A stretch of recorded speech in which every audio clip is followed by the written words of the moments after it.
وَمَنْ أَظْلَمُ مِمَّنْ ذُكِّرَ بِآيَاتِ رَبِّهِ، اس سے بڑھ کر ظالم کون ہے کہ جسے اس کی رب کی آیات پڑھ پڑھ کے سنایا جائے، ڈر سنایا جائے کہ بچ جاؤ آخرت کے دن کی جواب دہی کے معاملے میں، ثم اعرض عنها، اس کے بعد وہ منہ پھیر لے، انا من المجرمین منتقمون، ایسے مجرموں سے تو ہم انتقام لے کر چھوڑیں گے۔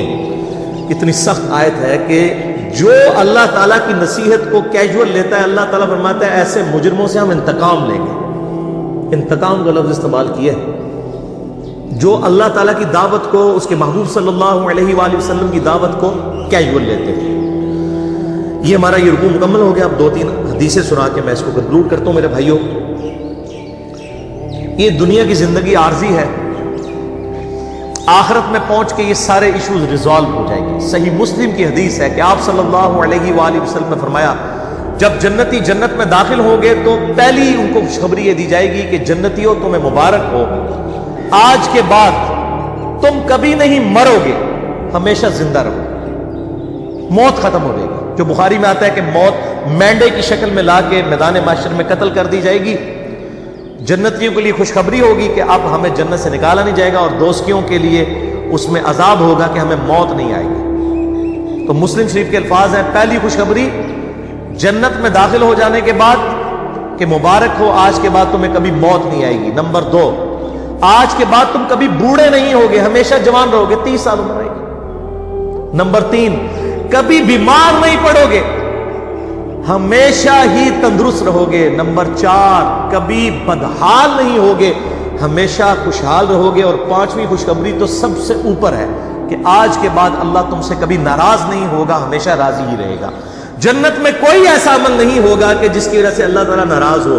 یہ ساری جو حدود اللہ ہے یہ دنیا میں، جنت میں اہل ایمان کو سونے کے کنگن پہنائے جائیں گے۔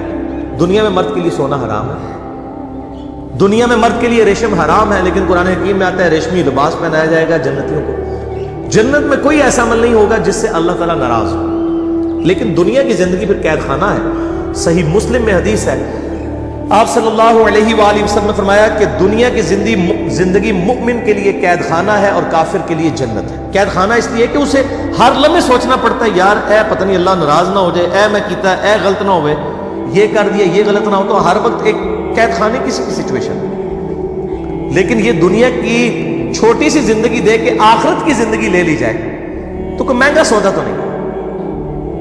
آپ دیکھ لیں کہ اگر کسی شخص کی زندگی 1 ارب سال ہو اور دوسرے شخص کی زندگی 1 ارب سال اور 1 دن ہو تو اس میں کوئی فرق نہیں، دونوں ارب سال ہی جی رہے ہیں، لیکن یہ 1 سال دنیا کی زندگی اور ارب سال کھرب سال آخرت کی زندگی۔ اگر کوئی یہ 1 سال کی یا 1 دن کی زندگی دے کے وہ ارب سال کی زندگی کما لے، وہ فائدے میں ہے، یا جو یہ 1 دن کی زندگی جو ہے اس کو عیاشی سے گزار کے 1 ارب سال کی زندگی گنوا دے۔ جو مسلم شریف میں حدیث ہے کہ دنیا اور آخرت کی مثال اس طرح ہے، کوئی شخص انگلی ڈبوئے سمندر میں، جو پانی لگتا ہے انگلی کے ساتھ وہ دنیا کی زندگی ہے اور سمندر آخرت کی زندگی، تو اصل تو ناکام وہ ہے۔ لیکن یہ معاملہ بڑی مشکل سے سمجھ آتا ہے۔ صحیح مسلم میں ہی ایک حدیث ہے، صحیح مسلم کا جنت والا چیپٹر ضرور پڑھیں، آپ کو یہ ساری چیزیں مل جائیں گی، کہ آپ صلی اللہ علیہ وآلہ وسلم نے فرمایا اللہ تعالیٰ نے جنت کو جو ہے وہ ناگوار چیزوں سے ڈھانپ رکھا ہے، یعنی جنت تک پہنچنے کے لیے آپ کو بڑی ناگواری کی زندگی گزارنی پڑے گی، گرمیوں کے روزے رکھنے پڑیں گے، نمازیں پڑھنی پڑیں گی، حلال و حرام کی تمیز کرنی پڑے گی، رشتہ داروں کے ساتھ صلہ رحمی کرنی پڑے گی۔ تو یہ بڑی ناگوار چیزیں ہیں، یہ کرنے کے بعد جنت آئے گی، یہ آبسٹیکلز ہیں۔ اور دوزخ کو اللہ نے شہوات سے ڈھانپ رکھا ہے، جس میں کہتے ہیں کڑگا لانا، کہ دوزخ کی طرف ہر بندہ ہی لپکے گا، دنیا کی ہر عیاشی جو ہے وہ دوزخ کی طرف لے جائے گی، جو شرعی حدود کو پامال کرنے والی۔ اور اس کی تفسیر میں حدیث ہے، جامعہ ترمذی، سنن نبی داؤد اور سنن نسائی کے اندر بڑی مشہور حدیث ہے۔ آپ صلی اللہ علیہ وآلہ وسلم فرماتے ہیں کہ جب اللہ تعالیٰ نے جنت کو پیدا کیا تو جبرائیل علیہ السلام سے کہا کہ جائے جنت وزٹ کر کے آئیں۔ جبرائیل علیہ السلام واپس آئے، انہوں نے کہا یا اللہ جنت تو ایسی جگہ تو نے بنائی ہے کہ یہ ساری جنت میں پہنچ جائیں گے لوگ، اس کے لیے کون کوشش نہیں کرے گا؟ پھر اللہ تعالیٰ نے جنت کو ناگوار چیزوں سے ڈھانپ دیا، یعنی دنیا میں شریعت کی پابندی ہے جو بظاہر تو ناگوار چیز ہے، مشکل کام ہے۔ پھر جبریل علیہ السلام کو کہا اب جا کے جنت کو دیکھیں۔ وہ جب جنت دیکھی نا انہوں نے کہ اتنے مشکل کام کر کے جنت تک پہنچنا ہے، ان کا یا اللہ مجھے نہیں لگتا کہ کوئی شخص اب جنت میں پہنچنے میں کامیاب بھی ہوگا۔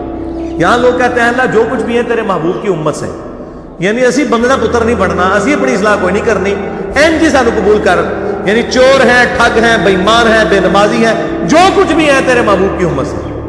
اگر دنیا میں مورل لاز ایکٹیو ہوتے نا اسی وقت سر پہ آگے جوتی پڑتی کہ محبوب صلی اللہ علیہ وآلہ وسلم کا نام لیتے ہو اور اعمال اپنے دیکھو۔ اچھا اسی حدیث میں آتا ہے ابو داؤد، ترمذی اور ابن ماجہ کی کہ پھر اللہ تعالیٰ نے جبریل علیہ السلام کو کہا جا کے دوزخ دیکھیں۔ دوزخ دیکھی، انہوں نے کہا یا اللہ کوئی شخص بھی دوزخ کے لیے کوشش نہیں کرے گا، کوئی شخص بھی دوزخ میں نہیں پہنچے گا، اتنی سخت عذاب ہے اس کا۔ پھر اللہ تعالیٰ نے دوزخ کو شہوات دنیاوی لذتوں کے ساتھ ڈھانپ دیا اور جبریل علیہ السلام سے کہا اب جا کے ذرا دوزخ کو دیکھو۔ جب انہوں نے دوزخ کو دیکھا انہوں نے کہا یا اللہ مجھے نہیں لگتا کہ کوئی بندہ دوزخ سے بچ پائے گا۔ اللہم اجرنا من النار، اللہم اجرنا من النار، اللہم اجرنا من النار، اللہم من احییتہ منا فاحیہ علی الاسلام ومن توفیتہ منا فتوفہ علی الایمان۔ آخری حدیث بھی صحیح مسلم کی ہے، مجھے ضمناً یاد آ گئی اس حوالے سے کہ آپ صلی اللہ علیہ وآلہ وسلم فرماتے ہیں کہ دنیا میں جس نے اللہ کی کے تابع فرمان بن کے زندگی گزاری ہوگی، مشکل کی مفلسی کی زندگی گزاری لیکن اللہ کی نافرمانی نہیں کی، قیامت والے دن اللہ تعالیٰ فرشتوں سے کہے گا کہ اسے ذرا ایک پھیرا جنت کا لگواؤ، ایک پھیرا جنت کا ایک پھیرا لگے گا۔ پھر اللہ تعالیٰ پوچھے گا ہاں بھائی بندے کو دنیا میں تو نے تکلیف دیکھی؟ وہ کہے گا یا اللہ تیری عزت کی قسم میں نے دنیا میں کوئی تکلیف نہیں دیکھی، کیونکہ رزلٹ سامنے آ گیا نا۔ ہمیں بھی یاد ہے جب میں انجینئرنگ یونیورسٹی میں پڑھتا تھا تو ہم لوگ بڑی محنت کر کے تیاری کرتے تھے، جب ہمارے یعنی پوزیشن آ جاتی تھی کلاس کے اندر تو بڑے خوش ہوتے تھے، ہمیں اپنی وہ زندگی کی محنتیں یاد بھی نہیں ہیں۔ اس کے بعد اچھی جاب لگی تو وہ اپنی انجینئرنگ یونیورسٹی کی راتیں جاگنا اور پڑھائی کرنا یاد تک نہیں ہے، کیونکہ آسائش مل گئی نا، رزلٹ سامنے آ گیا۔ پھر جس نے دنیا میں بڑی مزے کی زندگی گزاری ہوگی اور اللہ کو رسپانس نہیں کیا ہوگا، اللہ تعالیٰ فرمائے گا اس کو ذرا دوزخ کا ایک پھیرا لگواؤ نا۔ فرشتے دوزخ کا ایک پھیرا لگوائیں گے نا، پھر اللہ تعالیٰ پوچھے گا بندے کو دنیا میں خیر دیکھی؟ وہ کہے گا اللہ تیری عزت کی قسم میں نے دنیا میں کوئی خیر نہیں دیکھی، دنیا کی ساری آسائشیں بھول جائے گا، ایک پھیرا دوزخ کا۔ ادھر لوگ کہتے ہیں خیر ہے جی پھیرا ہی لگے گا نا، پھر جنت ٹوری جانا ہے۔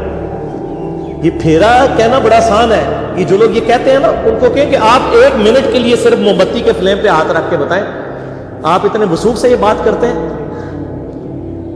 اس سے بھی بڑھ کے میں یہ بات کروں کہ اگر آپ کو کہا جائے کہ فجر کی نماز چھوڑنے پر فجر سے ظہر تک آپ کو ایک 10 بائی 10 فٹ کے کمرے میں صرف ایک پھیرا لگے گا فجر سے ظہر تک کا، جس میں 1000 کوبرا سانپ ہوں گے، 1000 بچھو ہوں گے، ایک پھیرا ہی لگنا ہے، کوئی تیار ہو جائے گا؟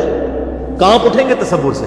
اب آخرت چونکہ سامنے نہیں ہے نا، اس لیے کہتے ہیں خیر ہے جی پھیرا ہی لگے گا۔ اللہ معافی دے، ہمیں تو اللہ سے دعا کرنی چاہیے کہ اللہ تعالیٰ بلا حساب و کتاب ہمیں جنت میں داخلہ عطا فرمائے اور ہماری غلطیوں سے درگزر فرمائے۔ اس معاملے میں اللہ تعالیٰ سے کبھی بھی اس قسم کی بات نہیں کرنی چاہیے کہ ایک پھیرا ہی لگے گا۔ نہ میرے بھائیو، ہم تو ایک پھیرا کیا ایک سیکنڈ بھی برداشت نہیں کر سکتے۔ بخاری اور مسلم کی متفق علیہ حدیث ہے کہ آخرت کی آگ دنیا کی آگ سے 70 گنا زیادہ تیز ہے، ہم تو دنیا کی آگ برداشت نہیں کر سکتے۔ تو اتنے وثوق کے ساتھ اس قسم کی باتیں کرنا یہ بہت دیدہ دلیری ہے اللہ تعالیٰ کے اوپر۔ اس حوالے سے اللہ سے ڈرنا چاہیے۔ اللہ تعالیٰ سے دعا ہے جو میں نے حق بات کہی اللہ تعالیٰ ہمارے